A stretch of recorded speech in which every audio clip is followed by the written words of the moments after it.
Long ago, there lived a man named Moses, and even though his name would later be known everywhere, at this time he did not see himself as important at all, because Moses was just living a quiet life, taking care of animals and keeping to himself, far away from noise, power, and big dreams, and many days passed where Moses thought his life would always stay the same. Moses knew about his people, the Israelites, and he knew they were suffering badly, working very hard, crying every day, and living without hope. But Moses believed those problems were too big for him to fix, so he stayed quiet, because sometimes people think, this problem is not for me, or someone stronger will handle it, and Moses felt the same way. One ordinary day, while Moses was going about his normal work, something very unusual happened, something that made him stop walking and stop thinking about himself, because God spoke to him and called his name. And Moses felt fear in his heart, not because God was angry, but because when God speaks, it makes a person understand that life is about to change forever. God told Moses that he had seen the pain of his people, that he had heard their cries, and that he was ready to rescue them and take them to a good land, a land full of peace and hope, which God called the Promised Land. And then God said something that shocked Moses deeply, because God told Moses that he was the one chosen to lead the people on this long journey.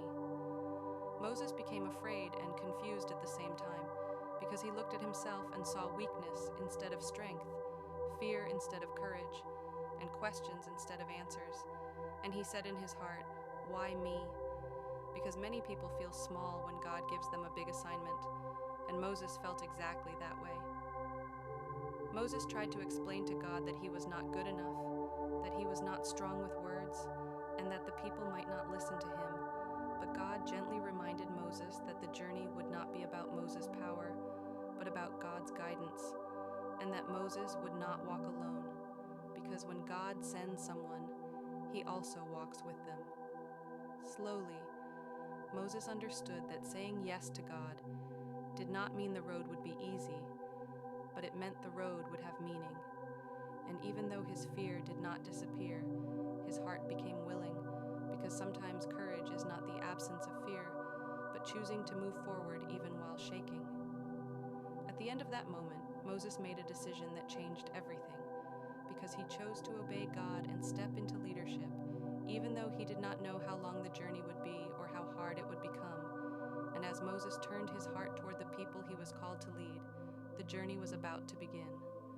And it is right here that segment 2 will continue, when Moses goes to face the people and begin leading them out of the place of suffering and into a journey toward freedom.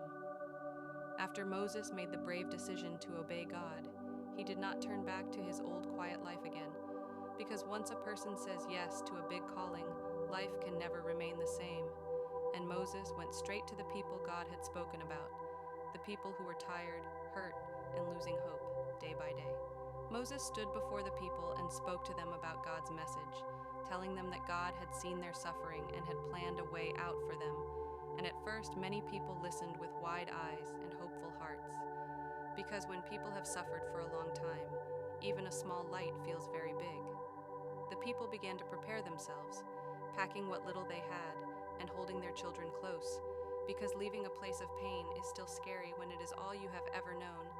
And even though freedom was ahead, fear still walked beside them, because change always feels heavy before it feels good. As they began their journey, the people walked together behind Moses, step by step, and for the first time in a long while, their hearts felt lighter, because hope was moving with them, and some people smiled, while others cried, not knowing what tomorrow would bring, but choosing to move forward anyway. Soon the excitement started to fade as the road became long and hard, the sun became hot, and the land around them looked empty and strange, and some people began to whisper, "Are we really going the right way?"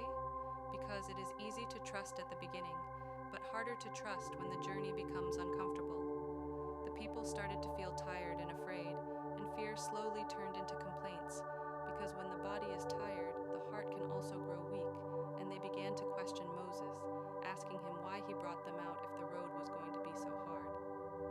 Moses listened to their voices and felt the heavy weight of leadership pressing on his heart, because leading people means carrying their hopes and their fears at the same time. And even though Moses also felt tired. He remembered God's promise and chose to keep